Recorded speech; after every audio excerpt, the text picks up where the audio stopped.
Les films Transformers ont, depuis leur début, toujours eu du mal à faire de bons antagonistes. Faire des antagonistes mémorables, oui, Megatron et Lockdown en sont de bons exemples, mais objectivement, ce ne sont pas de très bons méchants. L'un veut juste dominer le monde, l'autre est quasiment le Boba Fett de la saga.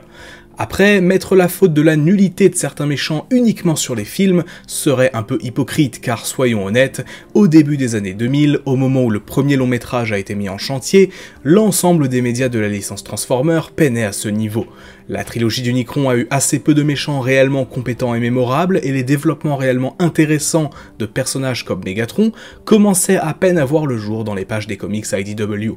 Dans cette vidéo, j'avais donc envie de revenir avec vous sur l'antagoniste le plus réussi des films Transformers, qui réussit à être bon grâce à quelques petits éléments anodins et pourtant essentiels quand on veut faire un bon méchant complet et un minimum intéressant, Sentinel Prime. La plupart des antagonistes dans les films Transformers sont assez similaires dans leur concept. Megatron, longtemps cryogénisé, se réveille et veut dominer le monde. The Fallen, longtemps oublié, revient sur Terre et veut détruire notre soleil. Quintessa, longtemps oublié, veut détruire la Terre pour restaurer Cybertron, et Sentinel ne fait pas exception. C'est le commandant d'un vaisseau Autobot perdu depuis longtemps, ramené à la vie par les siens, et qui finira par les trahir pour asservir l'humanité et reconstruire Cybertron avec nos ressources. La plupart de ces antagonistes sont en surface similaire, et Sentinel ne fait pas exception à la règle. Mais là où une première différence se fait entre lui et les autres méchants majeurs de la saga, c'est dans son développement et le background qui lui est donné. J'ai assez longtemps parlé dans une vidéo publiée récemment du plus gros problème des films Transformers, à savoir qu'ils ne traitent pas les Cybertroniens comme de vrais personnages, et cette critique s'applique surtout aux méchants. Les trois quarts sont des coquilles vides ou n'ont rien qui les rende mémorables, quasiment aucun n'a le temps de réellement se poser pour ne serait-ce qu'une scène, et le peu de dialogue des Decepticons entre eux ne sont là pour la plupart du temps que pour faire avancer le scénario, jamais pour les développer ou leur donner un petit quelque chose. Sentinel est l'un des rares à avoir droit à cela. Son introduction sert majoritairement à montrer la place qu'il aura dans l'histoire. Il maîtrise la technologie des piliers et en est l'inventeur. Voilà, les bases sont posées. Mais là où en temps normal, Bay s'arrêterait à ça et ferait que la scène suivante du perso serait celle où il trahit les siens, il prend le temps de faire une petite séquence entre Optimus et lui, où les deux personnages prennent le temps de réfléchir à leur passé et où l'on voit bien le respect entre eux. Cette scène dure très exactement 40 secondes, ce n'est rien dans un film de 2h30, et pourtant, à elle seule, elle donne un peu plus de relief à Sentinel, et pour une personne qui ne voit pas venir le retournement de situation concernant sa trahison, il semble réellement sage et respectueux. I am no longer your teacher, Optimus. You are mine. Et c'est justement une scène comme celle-ci qui donne du poids à sa trahison plus tard dans le film, car elle nous a permis de mettre un tout petit peu d'affect sur le personnage. Et ça, c'est le minimum à faire pour créer un antagoniste un minimum compréhensible ou intéressant. Sentinel est un personnage qui évolue durant le film, trahissant son camp et s'alliant avec Megatron, mais cette évolution aurait été bien moins impactante sans cette petite séquence qui montre le profond respect qu'Optimus lui porte, car c'est aussi cela qui le différencie des autres antagonistes des films. Vous savez, on dit souvent qu'un bon méchant offre une dualité ou une opposition personnelle au héros, et c'est exactement le cas ici. Sentinel étant le mentor d'Optimus, celui qu'il considère comme un modèle, ou presque comme un père. Aucun des autres méchants des films n'avait cette dynamique. Megatron aurait pu l'avoir avec Prime dans le premier film, mais ça n'a jamais été exploité. The Fallen n'est qu'un grand méchant qu'Optimus doit affronter dans le second film, sans que les deux aient un lien quelconque en dehors de leur filiation. Lockdown et Galvatron dans Edge of Extinction, même chose, et pour Quintessa dans The Last Knight, on aurait pu avoir quelque chose aussi, mais là encore, c'est expédié, et jamais le fait qu'elle soit la supposée créatrice d'Optimus n'apporte quoi que ce soit au récit. Dans Dark of the Moon, à plusieurs reprises, la relation entre les deux Primes est mise en avant. And still you choose humanity. You were the one who taught me freedom is everyone's right. Et même si, encore une fois, ce n'est pas grand-chose, ça suffit à créer une petite dynamique entre eux, et rend encore plus cruel et incohérent au passage le fait qu'Optimus assassine littéralement Sentinel à la fin. Mais le petit relief donné au perso n'est pas la seule chose qui le distingue des autres, c'est aussi le cas de son plan. Pour faire un bon méchant, ou au moins un méchant avec un minimum de relief, il faut que sa motivation soit un minimum compréhensible, ou qu'elle renvoie à quelque chose de plus profond que « je veux dominer le monde » ou « je suis un obstacle sur la route du protagoniste ». On peut faire de bons méchants avec un objectif simpliste, bien sûr, mais justement quand on les présente comme des figures maléfiques avant tout, ou des représentations d'une force divine par exemple. Pour donner un exemple propre à Transformers, Unicron est dans ce cas-là. C'est un être divin représentant le chaos et cherchant la plupart du temps à détruire Cybertron ou à consumer l'univers. C'est une représentation du mal absolu, un danger suprême qui n'a pas besoin d'être développé, il a juste besoin d'un bon background et de lore autour de lui, mais aucunement d'être traité comme un personnage complexe.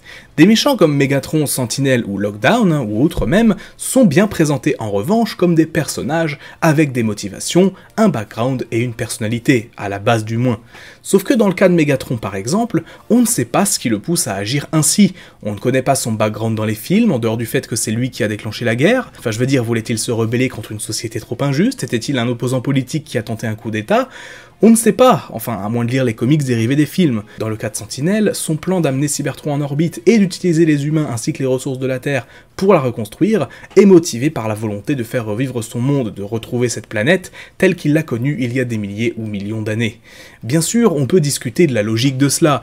Pourquoi sur Terre? Pourquoi faire un pacte avec Megatron si la guerre continue? Etc. etc.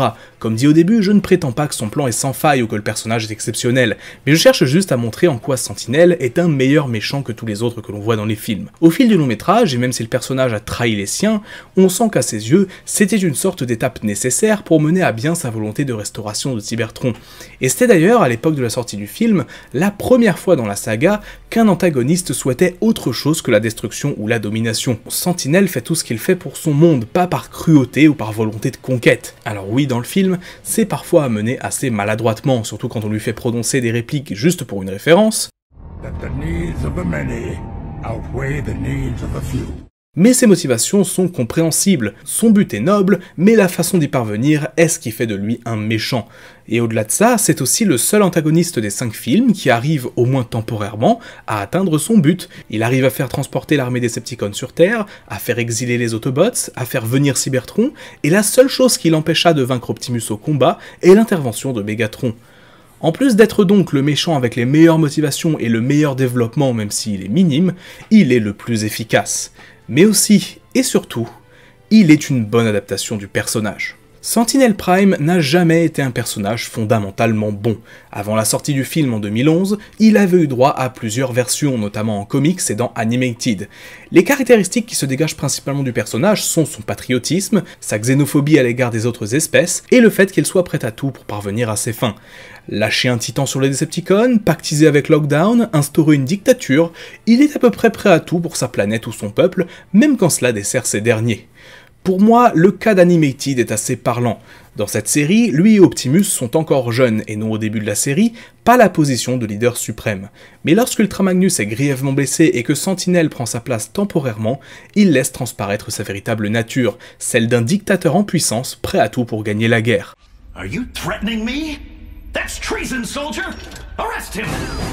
Maintenant, imaginez, ça c'est un Sentinelle encore jeune et relativement inexpérimenté. Le Sentinelle présenté dans Dark of the Moon est plus vieux, et même s'il n'a pas le même parcours que sa version d'Animated, étant le mentor d'Optimus et non son égal, on peut très bien s'imaginer que ces années de guerre n'ont fait que le radicaliser encore et encore, allant peut-être jusqu'à lui faire oublier ses principes, pour peu qu'il en ait déjà eu, à moins que ces derniers n'aient été qu'une façade. Tout ça pour dire, aucune version de Sentinelle n'a été toute blanche par le passé, et l'adapter ainsi était un choix bienvenu, et a permis de nous donner un véritable antagoniste réussi, et qui fonctionne, surtout en comparaison des autres. Sachez cependant qu'on n'est pas passé loin d'une adaptation désastreuse, le personnage se trouvant dans l'Arche, ayant été pensé au départ pour être ni plus ni moins qu'Ultra Magnus, personnage toujours loyal et dévoué à sa cause dans toutes ses versions depuis l'AG1, avant que ce ne soit changé en cours de production pour Sentinel Prime. Et heureusement, on l'a échappé belle. Car au final, Sentinel Prime, s'il est selon moi le meilleur antagoniste des films live, est-il un bon personnage et un bon méchant objectivement ? Je dirais qu'il est tout au plus correct, il ne fait pas moins que ce que l'on attend d'un bon méchant pour un blockbuster de cette envergure, il est compétent, propose une opposition personnelle au protagoniste Autobot du film, pense agir pour la bonne cause mais se fourvoie, et possède le strict minimum de développement lui permettant de fonctionner. Il ne faut pas pour autant le mettre sur un piédestal à l'image de ce qu'on a fait pour Thanos, qui bien que réussi techniquement, n'a pas un développement spectaculaire ni particulièrement original. C'est juste ce qu'on attend d'un bon méchant, mais rien de plus. Mais il donnait l'impression d'être génial car la plupart des méchants Marvel à l'époque n'étaient honnêtement pas terribles. C'est la même chose pour Transformers, nous nous contentons pas de ça. Sentinel Prime est un méchant correct et probablement le meilleur de la saga de Bay, mais quand on connaît le potentiel de certains personnages de la licence, on sait qu'il y a bien mieux à faire. On Cybertron we were gods, and here they call us machines.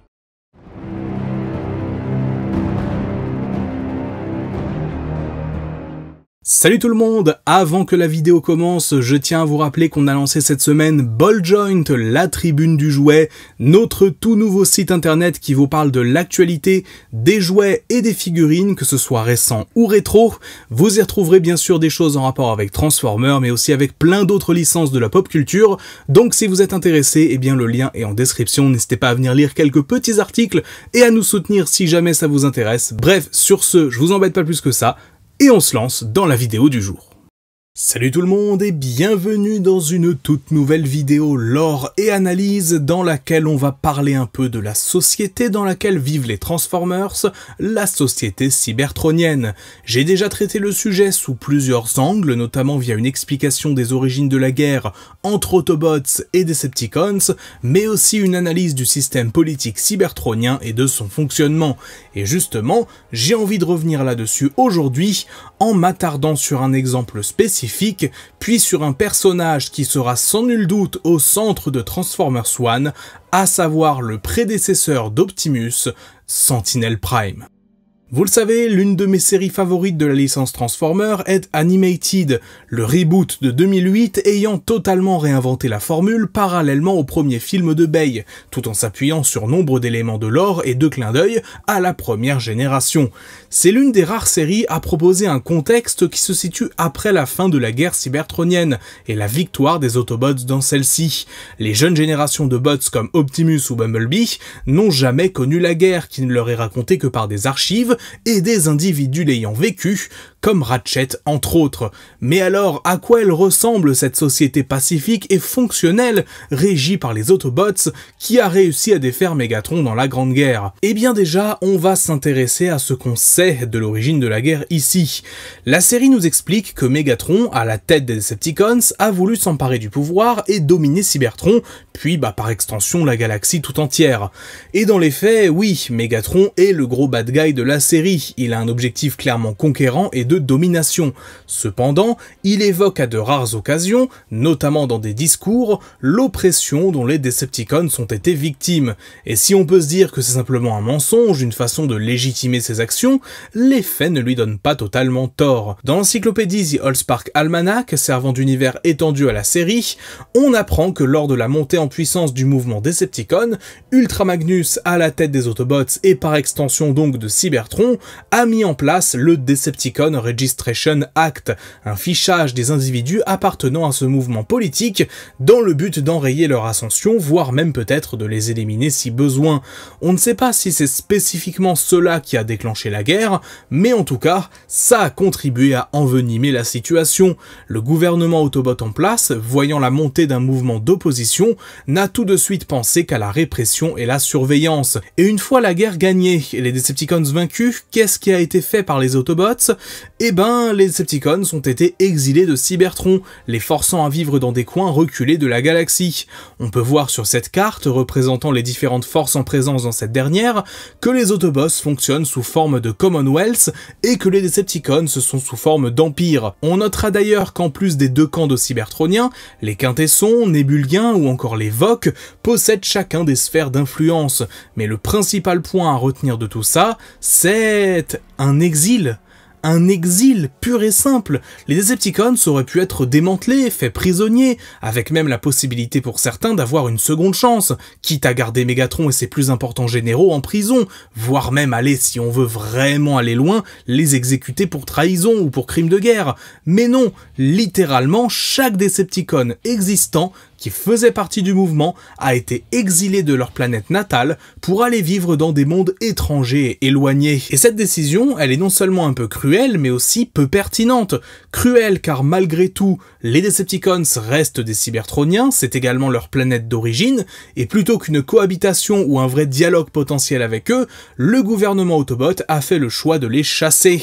Et justement, eh bien cette stratégie s'est révélée contre-productive, car isoler les Decepticons, c'était s'exposer prédisposés à ce qu'ils se regroupent et reviennent en force un jour, ce qui arrivera inévitablement, renforçant encore plus leur sentiment d'isolation et leur motivation à conquérir un jour Cybertron. Mais la société Autobot en elle-même alors, à quoi ressemble-t-elle ? De ce qu'on sait, dans son fonctionnement, elle n'est en fait pas très différente avant et après la guerre. Et croyez-moi, vous n'avez pas envie d'y vivre. Déjà, c'est une société qui n'est pas démocratique. Le leader suprême de la planète, portant le titre de Magnus, est à la fois un chef politique et militaire, choisi par un haut conseil très restreint, et qui, une fois en place, a des pouvoirs quasi illimités. Mais au-delà de ça, la société entière n'est définie et organisée qu'autour du pouvoir en place. On apprend dans l'épisode Autobot Camp que c'est un instructeur militaire qui choisit le nom des citoyens. En gros, les Autobots se sont, à un certain moment de leur vie, envoyés dans ce qui ressemble à un service militaire, mais c'est dans ce dernier qu'un nom lui sera attribué. Et vu qu'aucun personnage majeur n'a visiblement changé de nom, tous les Cybertroniens semblent être ok avec ce fonctionnement. C'est quelque chose qui n'est pas étrange pour eux. Ton nom est littéralement défini par des militaires du pouvoir en place. Ensuite, le système de pensée des Cybertroniens est profondément xénophobe. Le gouvernement Autobot en place considère les Transformers comme supérieurs aux espèces organiques, et va même jusqu'à les considérer toxiques ou dangereuses. Et comme on l'apprend plus tard, ce n'est pas forcément une méconnaissance des organiques qui a poussé les élites de Cybertron à cette pensée, juste un sentiment de supériorité et de xénophobie. La garde d'élite n'a par exemple aucun souci à se rendre jusqu'à la Terre et se poser en plein milieu de la ville de Détroit, tout en s'assurant qu'aucun humain ne rentre en contact avec eux, montrant ainsi un certain dédain pour notre espèce. Et autant cet aspect de la garde d'élite est souvent utilisé pour l'humour, que ce soit lorsque Sentinel est obligé de serrer la main à un humain, ou quand le capitaine Fanzone se retrouve sur Cybertron avec Ratchet, autant dans d'autres cas beaucoup moins. Ce rejet des organiques et la façon dont cette xénophobie est ancrée dans l'esprit de la plupart des Autobots conduit à la fuite d'Elita One vers les Decepticons, se sentant non seulement abandonnée, mais sachant pertinemment qu'elle ne sera plus acceptée parmi les siens en tant que Black Arachnia, et les faits lui donnent raison, car dans la 3e saison, lorsque Sentinel Prime découvre que son ancienne amie est encore vivante, sa réaction est une réaction de dégoût et de rejet, n'acceptant pas ce qui était arrivé. Il aurait préféré voir son amie morte plutôt que techno-organique. I just never knew something this unspeakable could have happened to you. How can you even live like that? It is disgusting! You just slag your old friend, Elita One. Don't say that name! You don't deserve to say that name! Elita One, et donc Black Arachnia par extension, c'est l'illustration même de la pensée défaillante des Autobots, ou en tout cas d'une majorité d'entre eux, conditionnés par un gouvernement qui vire carrément autoritaire et fasciste lorsque Sentinel arrive au pouvoir. Les lieux de vie tels que les bars sont fermés, un couvre-feu est décidé, et des vidéos de propagande sont diffusées en boucle sur les écrans dans les rues, référence évidente aux documents de propagande ayant réellement existé dans la majorité des pays du monde, que ce soit pendant les guerres mondiales ou même la guerre froide.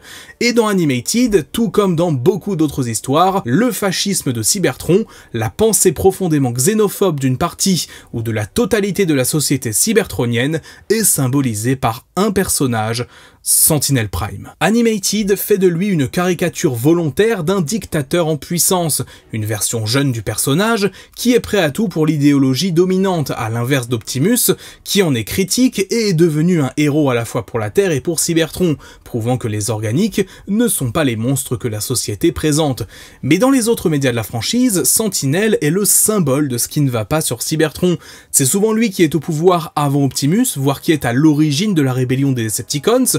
Il se présente comme un grand guerrier, un Prime, mais qui en réalité n'en a que le titre, mais n'ayant jamais été choisi par Primus. Il n'est qu'un pantin, ou au contraire le dirigeant, d'un Sénat cybertronien corrompu, corruption qui était d'ailleurs visible aussi dans Animated lorsque Sentinel était prêt à faire affaire avec Lockdown. Sa xénophobie est cachée derrière un patriotisme de façade. Sentinel était même prêt dans les comics IDW à raser la surface de la planète Cybertron pour la faire repartir sur des bases qu'il juge jugent plus saines et qui ne sont plus impures comme elles l'étaient devenues. Même dans Dark of the Moon, qui est la version la plus connue du personnage, son alliance avec Megatron est la conséquence d'un patriotisme qui s'est changé en dictature militaire, souhaitant asservir l'humanité pour reconstruire Cybertron, et étant par ailleurs lui-même raciste envers certaines parties de la société cybertronienne.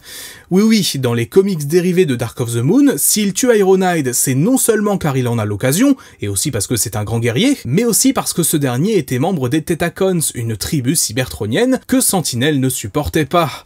Le trailer de Transformers One ne donne que peu d'informations sur le rôle concret que Sentinel jouera dans ce long métrage, mais il est bien possible qu'il soit là encore à l'origine de la Grande Guerre, Megatron et Optimus s'opposant à lui, mais n'étant pas d'accord sur les moyens d'arriver à une société meilleure, l'un par la force, l'autre par la diplomatie et le dialogue. Après tout cela, et alors même que je n'ai choisi de m'attarder majoritairement que sur Animated dans cette vidéo, croyez-moi, vous n'avez pas envie de vivre sur Cybertron, en tout cas pas dans la plupart des continuités de la franchise. Si ce n'est pas déjà fait, je vous invite à voir ou revoir mes vidéos sur les origines de la guerre et la politique cybertronienne, afin de creuser davantage le sujet. Et alors que de nos jours, la menace du fascisme toque de plus en plus à nos portes, n'oublions pas que beaucoup d'œuvres culturelles, même des œuvres comme Transformers, ne cessent de nous alerter sur ces dangers.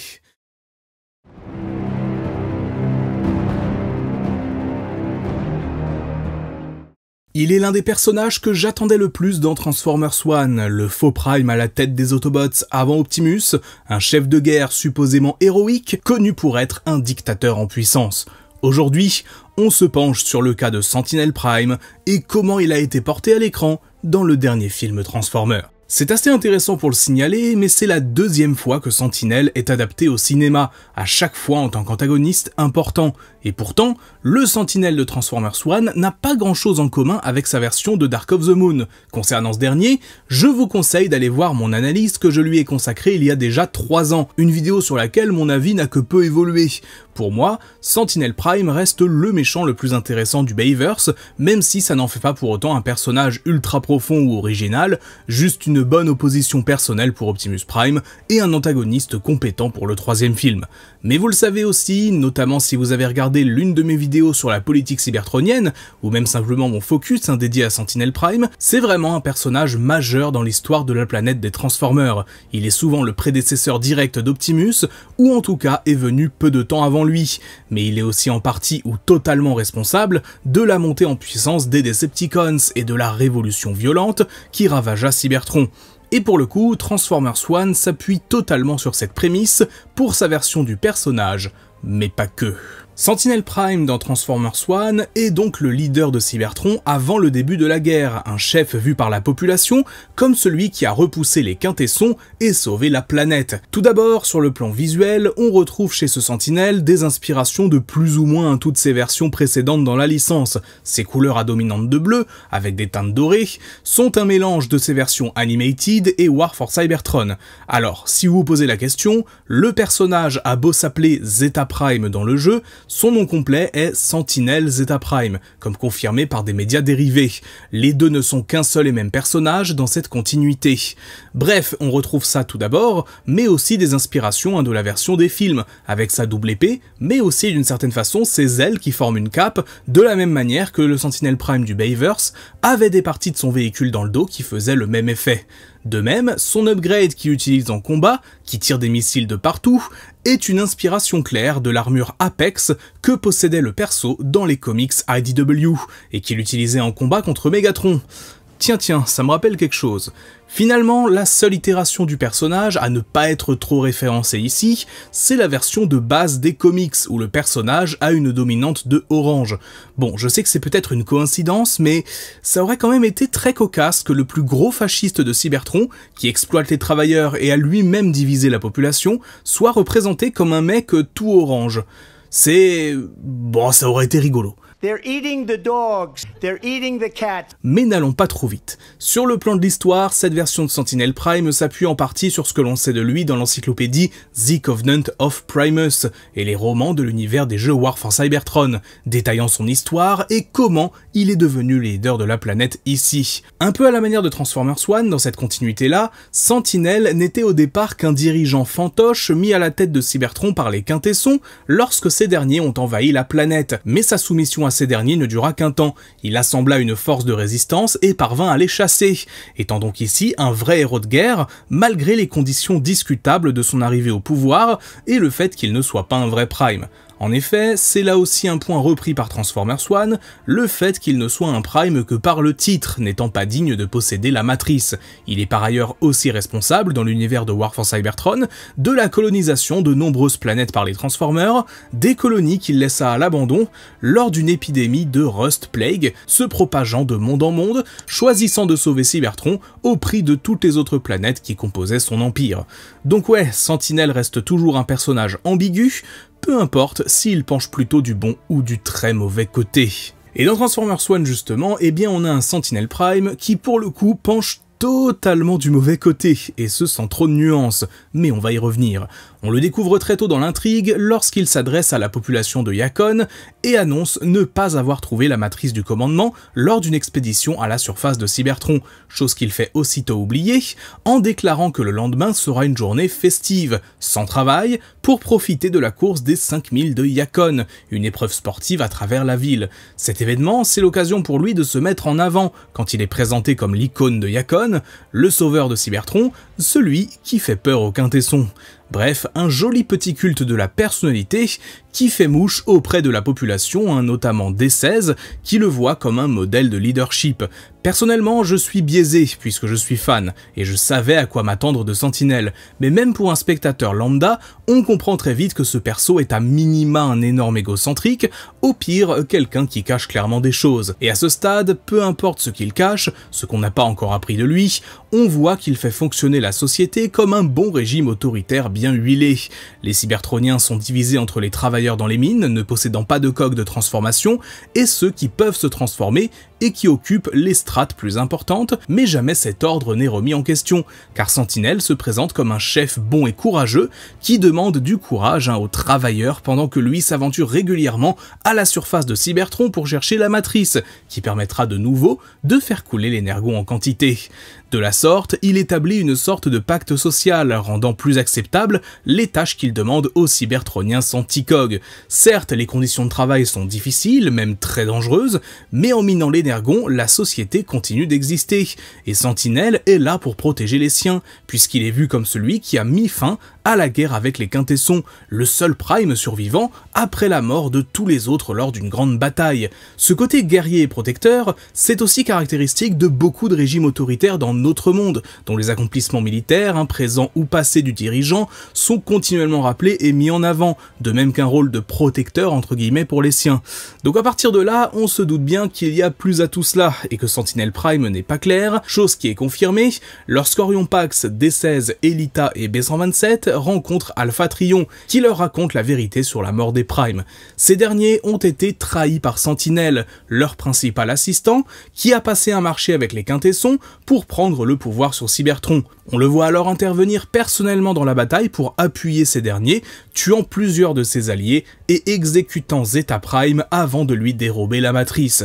Cependant, n'étant pas digne de cette dernière, l'artefact disparaît sous ses yeux, et l'énergon cesse alors d'être produit en quantité sur Cybertron. Ainsi commença donc le fonctionnement actuel de la société cybertronienne, avec un Sentinel qui se présente comme un sauveur et la division des habitants entre travailleurs à la mine et strates plus élevées de la société. D'ailleurs, on apprend avant le départ de la course de Yakon que la bataille des Primes face aux Quintessons a eu lieu il y a 50 cycles. Alors ça pour le coup, c'est une information qui en a perturbé certains, principalement parce que ce qu'est un cycle dans Transformers varie pas mal, c'est jamais quelque chose qui a été très constant. La seule chose que l'on sait, c'est que c'est une unité de temps, mais en fonction des histoires, ça n'est jamais la même chose. Parfois, un cycle équivaut à quelques minutes ou quelques heures, un jour cybertronien ou même davantage. On a également le cycle stellaire qui est employé à plusieurs reprises et qui désigne une année à l'échelle cybertronienne, équivalent à entre 320 et 400 jours terrestres en fonction des versions. Tout laisse à parler ici que quand Sentinelle parle de cycle, il parle d'années, car c'est la seule explication qui colle à peu près en termes de timeline au vu de ce que l'on sait sur les Primes et l'arrivée au pouvoir de Sentinelle. 50 ans, ça laisse le temps d'établir un régime et d'instaurer tout ce dont on a parlé précédemment, tout en étant suffisamment court pour qu'on ait ce souvenir des Primes qui perdure. Lorsqu'on apprend la vérité sur lui, on découvre que Sentinelle est vraiment détestable, n'ayant pas une once d'honneur derrière la façade qu'il montre à sa population. Au départ, j'ai eu tendance à dire que cette version du personnage me rappelait celle d'Animated, comme une version plus âgée de ce dernier, qui ont en commun d'être de gros fascistes en puissance particulièrement détestables. Pourtant, il y a une différence fondamentale entre presque chaque itération du personnage et celui de Transformers One. Ici, le perso fait tout par pure ambition personnelle. Souvent, Sentinelle Prime est guidé par un patriotisme aveugle, voire rétrograde de Cybertron, rejetant tout ce qui n'est pas cybertronien, notamment les espèces organiques, et capable même d'envisager le génocide de sa propre société pour la rebâtir sur des bases plus saines entre guillemets. Même dans Dark of the Moon, c'était son plan, reconstruire Cybertron avec les ressources terrestres, tout en asservissant l'humanité au passage, donc finalement, ça aurait été nous l'équivalent des mineurs de Transformers One. Or ici, il a avant tout de l'ambition personnelle et une volonté d'accéder à une place de pouvoir, ayant toute sa vie assisté les Primes sans que ces derniers ne parviennent à défaire les quintessons. C'est peut-être d'ailleurs le seul argument quasiment recevable du personnage. Si ce qu'il dit est vrai, et que les Primes étaient trop passifs vis-à-vis de ce conflit, alors ça peut peut-être expliquer pourquoi Sentinelle a souhaité se saisir de son destin et les renverser, plutôt que d'attendre qu'une solution vienne d'eux. Mais bon, déjà qu'on sait pas si c'est vrai, et le vrai souci de Sentinelle, c'est son ego, qui visiblement ne supportait pas de ne pas être un Prime. Sur le plan narratif en revanche, faire de Sentinelle un pur méchant, n'ayant rien d'autre que de l'ambition personnelle comme guide, permet de rendre plus juste le combat de Megatron, et de véritablement rendre ce dernier justifié. Là, il n'y a pas de question, la rébellion de D16 est justifiée, même si les extrêmes qu'il atteint sont ce qui vont le faire devenir un méchant. À partir du moment où la vérité éclate pour nos protagonistes, Sentinelle Prime devient une personnification du fascisme et de l'autoritarisme, et ce dans tous ses aspects. You've been working with the Quintessons to sabotage my expedition. None of that is true. Oh, trust me, it'll be very true, because down here, the truth is what I make it. Lorsque D16 apprend qu'il est celui qui a en plus tué son idole, Megatronus Prime, et qu'il a en plus pris son T-Cog, son affrontement devient encore plus personnel que simplement la révolte contre un système corrompu. Sentinelle lui a volé son avenir et tué son héros. D'ailleurs, c'est valable pour tous les cybertroniens auxquels ce dernier a enlevé leur T-Cog à la naissance. Il a empêché à des pans entiers de la population d'être ce qu'ils souhaitent et de choisir leur avenir, la transformation représentant très clairement dans ce film la possibilité d'être qui on est vraiment, une possibilité retirée à toute la classe ouvrière, forcée à se conformer et accepter la situation. Pire, la propagande et les manipulations de Sentinelle ont été tellement efficaces que ces mêmes mineurs le voient comme un héros et le protecteur de la société, pensant réellement qu'il œuvre dans leur intérêt. Ça peut paraître caricatural, mais pourtant la réalité nous montre bien qu'un des plus grands succès de certains mouvements politiques à travers le monde, c'est de faire voter les plus démunis contre leurs propres intérêts en leur faisant croire qu'ils sont de leur côté. Dans le même registre, beaucoup ont comparé Sentinelle au personnage de Homelander dans The Boys, avec ce côté très populiste et qui se met constamment en avant auprès d'une partie de la population. Une caricature, bien évidemment, mais parfois, la réalité a tout d'une caricature. D'ailleurs, je tiens vraiment à noter la performance de l'acteur John Hamm dans le rôle en version originale. Sa voix colle parfaitement, avec tout ce côté arrogant et opportuniste. Encore un très bon casting. I celebrate you. It feels so good to be here with you all today. I love a bot that can think for himself. Unbelievable. So disrespectful. Sound ridiculous. It's weird. What's wrong, D16?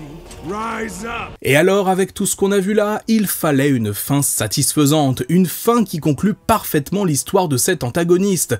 Et bien justement, de cette fin dépend toute la division entre Orion Pax et D16. Alors que ce dernier a mis Sentinelle à terre, et qu'il s'apprête à l'achever, Orion intervient et l'empêche de passer à l'acte, disant que ce n'est pas avec une exécution publique que la reconstruction de la société peut commencer.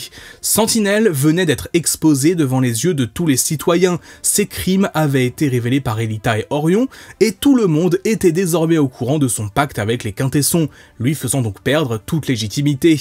Mais pour D16, ce n'était pas suffisant. Pour lui, Sentinelle mérite la mort, et Orion veut l'empêcher de passer à l'acte, allant jusqu'à encaisser un tir de son ami dans le procédé. Mais rien n'y fait, D16 devient Mégatron, et il laisse éclater toute sa rage en arrachant Sentinelle en deux, coupant son corps et le tuant sur le coup, avant de se saisir de son T-Cog pour remplacer le sien. Alors, au-delà du fait que Mégatron fait à Sentinelle la même chose qu'à Jazz dans le premier film de Bay, ce que j'ai trouvé assez cocasse, c'est une scène extrêmement forte sur le plan dramatique. Oui, Sentinelle était un dictateur, un traître opportuniste, et il a basiquement inventé le principe même de discrimination dans la société cybertronienne, mais ça reste une mort violente. Encore une fois, je redis ce que j'ai eu l'occasion de dire dans plusieurs autres vidéos, mais imaginez ça avec des humains, et vous avez une idée de ce que Mégatron a fait. Malgré tout, je pense qu'on est aussi beaucoup à se dire que pour un personnage aussi détestable, une mort autant violente et spectaculaire était une nécessité, que finalement il a eu quelque part ce qu'il méritait. Un retour de bâton pour toutes ces années passées à berner la société. En conclusion de cette analyse, je m'étais mis dans mes notes qu'en gros le fascisme c'était pas gentil. Et oui, c'est vrai, Sentinel Prime dans Transformers One est l'incarnation d'un système corrompu et injuste, comme il l'a souvent été dans la licence. La seule vraie différence ici, sans doute dans une volonté de simplification, c'est que Sentinel est à l'origine du système. C'est lui qui a créé la classe des travailleurs dans les mines en retirant les T-Cog d'une partie de la population. Mais est-ce que pour autant, la société cybertronienne était égalitaire avant et le sera après? On peut pas vraiment savoir. Si on en croit Starscream, dont les mots peuvent être évidemment questionnés, l'idée de voir Cybertron unifié est une chimère, quelque chose d'impossible.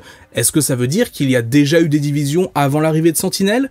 Assurément, en tout cas, il y en aura après, maintenant que les Decepticons existent. N'oublions pas non plus les Quintessons au milieu de tout ça, qui reviendront probablement. Mais ça, ce sont d'autres questions qu'on traitera dans de futures vidéos.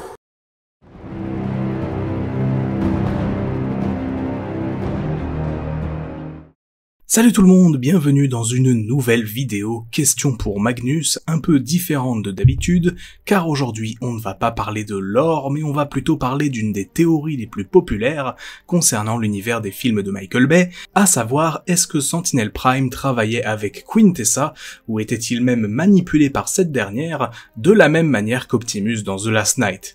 Eh bien c'est ce que nous allons voir tout de suite avec une vidéo qui s'annonce assez complexe et prise de tête, principalement parce que le Bayverse, c'est le Bayverse quoi, niveau continuité c'est pas foufou, mais on va essayer de créer un tout cohérent et de voir si on peut faire tenir tout ça un petit peu à peu près debout. Tout d'abord, reprenons les bases. Quels sont les plans respectifs de Sentinel Prime et de Quintessa? Le premier cherche à apporter Cybertron en orbite de la Terre afin de reconstruire son monde à l'aide des ressources de notre planète, humains compris. Ce plan, il va le mener à bien grâce au pilier permettant la création d'un gigantesque pont spatial et à l'appui de l'armée de Mégatron qui lui confère une grande puissance de feu. Quintessa, quant à elle, souhaite utiliser son sceptre de pouvoir, volé il y a longtemps par ses chevaliers gardiens, afin de drainer l'énergie de la Terre, qui s'avère être Unicron, le tuant d'un côté et permettant à Cybertron d'être reconstruite de l'autre. Beaucoup de personnes ont noté les similitudes qui existaient entre les deux plans. En effet, dans les deux cas, il est question d'apporter Cybertron en orbite de la Terre, d'utiliser les ressources ou l'énergie de cette dernière pour reconstruire le monde des Transformers, le tout avec un ou plusieurs artefacts qui servent de MacGuffin dans le long métrage, au pouvoir assez exceptionnel et dépassant nos conceptions de la physique, etc., etc. La grande théorie qui émerge alors chez certains est que les deux plans sont similaires, tout simplement parce qu'ils ont été mis en place par la même personne, à savoir Quintessa. La première explication qui vient alors en tête de beaucoup de personnes concernant cela, c'est que Sentinel, alors leader des Autobots il y a bien longtemps, a été manipulé par Quintessa, et qu'elle a pris le contrôle de Sentinel en quelque sorte, que donc durant tout le troisième film, il est toujours sous son contrôle, de la même manière qu'Optimus l'était pendant un temps dans le cinquième film. Mais quand on regarde la théorie, on se rend compte qu'elle ne tient en réalité que sur une seule chose, à savoir le fait que Sentinel est rouge. Ouais, c'est un peu le seul élément qui permet de se dire que Sentinelle serait sous le contrôle de Quintessa, le fait que dans The Last Knight, Optimus ait une marque rouge sur son visage quand il est Nemesis Prime, et que Megatron est la même de son côté. Si on sait que ces marques sont uniquement un élément visuel rajouté par Michael Bay pour un pur kiff esthétique, elles sont dans le lore associées à un contrôle, a priori en tout cas, de Quintessa sur un individu. Malgré tout, Sentinelle n'a pas vraiment de traces de ce genre, et la couleur rouge est juste sa couleur de base en fait. Je pense pas qu'il y ait quelque chose à aller chercher de plus de ce côté-là. Cependant, s'il n'a pas été manipulé, il est tout à fait possible qu'il ait travaillé de son plein gré avec Quintessa. Une autre possibilité du coup, beaucoup plus probable à mon sens si on se place du point de vue de cette théorie, c'est que Sentinelle ait été approchée par Quintessa durant la guerre et que cette dernière l'ait convaincue du bien fondé de ce qu'elle souhaitait entreprendre. Utilisant le patriotisme de Sentinelle à son avantage, elle prétend que lui faire conclure un pacte avec le leader des Decepticons permettra de rendre à jour à Cybertron toute sa grandeur, et c'est pourquoi il accepte malgré son dédain totalement affiché envers Megatron, visible durant la bataille de Chicago notamment. Ainsi, Sentinelle aurait été investi de cette mission, et c'est pourquoi il aurait conclu un pacte avec son ennemi, étant le seul à pouvoir manipuler les piliers, et les Decepticons les seuls à lui offrir la puissance de feu nécessaire. On peut même légitimement se poser la question de si la technologie des piliers est réellement de Sentinelle du coup. On peut parfaitement imaginer que Quintessa lui ait fourni ces derniers, ou au moins qu'elle lui ait expliqué comment les concevoir. Après tout, elle est bien capable de créer des artefacts et des transformers, donc la technologie des piliers est totalement dans ses cordes a priori.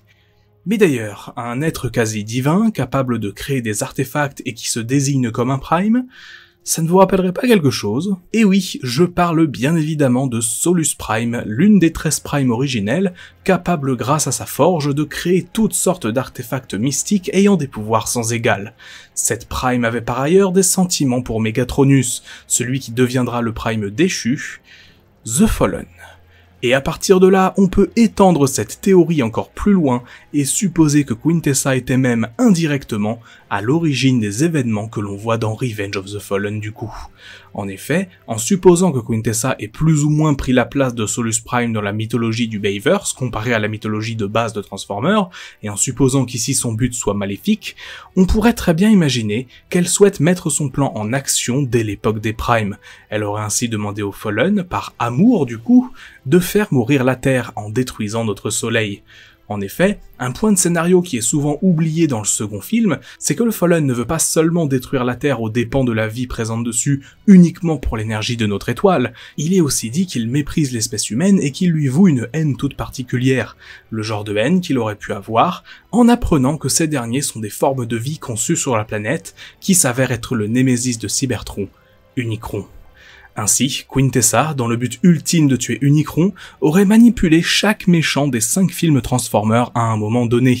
Elle aurait manipulé Sentinelle Prime pour lui faire conclure un pacte avec Megatron, menant à son plan du 3e film, et après l'échec de ses 2 premiers plans, elle aurait décidé d'entrer en scène pour de bon, ayant besoin de l'appui de sa plus belle création, à savoir Optimus Prime, et c'est pourquoi elle missionne Lockdown de le retrouver et de lui rapporter, ayant dans le pire des cas Megatron en solution de secours.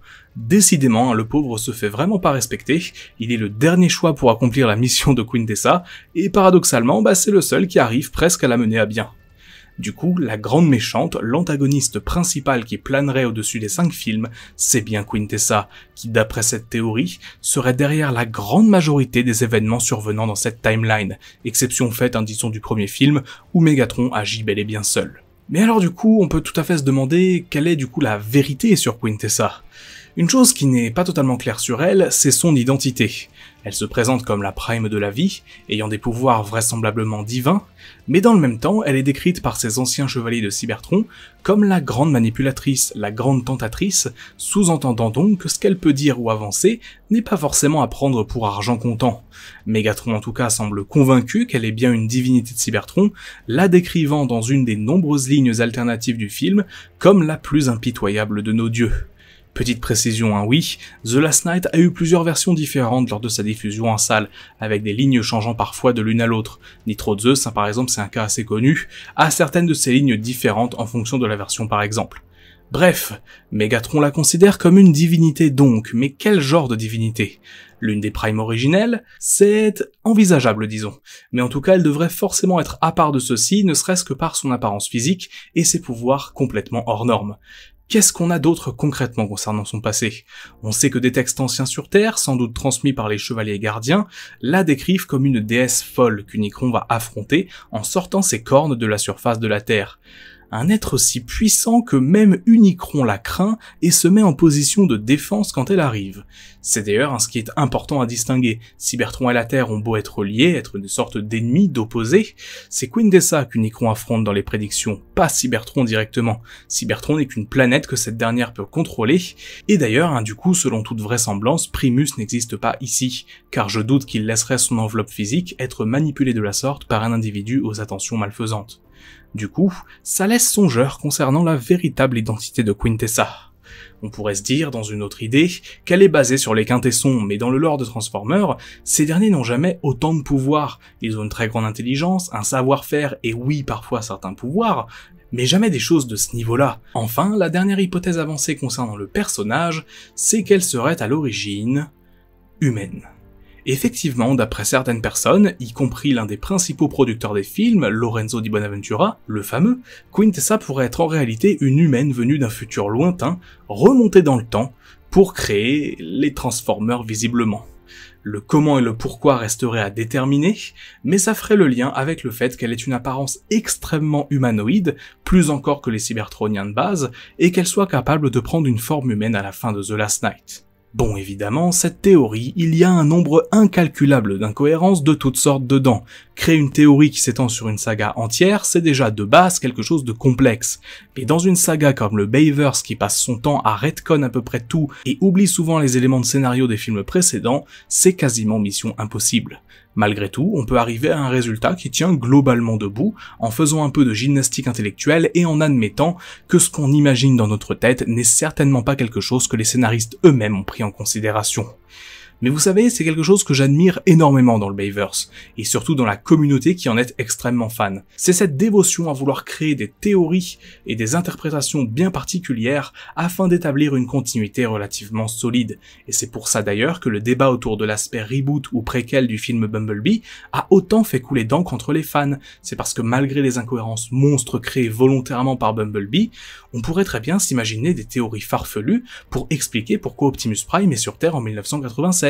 Pourquoi Bumblebee a été vu dans la Seconde Guerre mondiale alors que plus tard il ne connaît clairement pas la Terre, etc. etc. C'est vraisemblablement Rise of the Beast qui va venir définitivement clarifier l'aspect reboot de la nouvelle timeline, tout en prenant soin quand même de ne pas entrer en conflit avec les années où le Bayverse se déroule.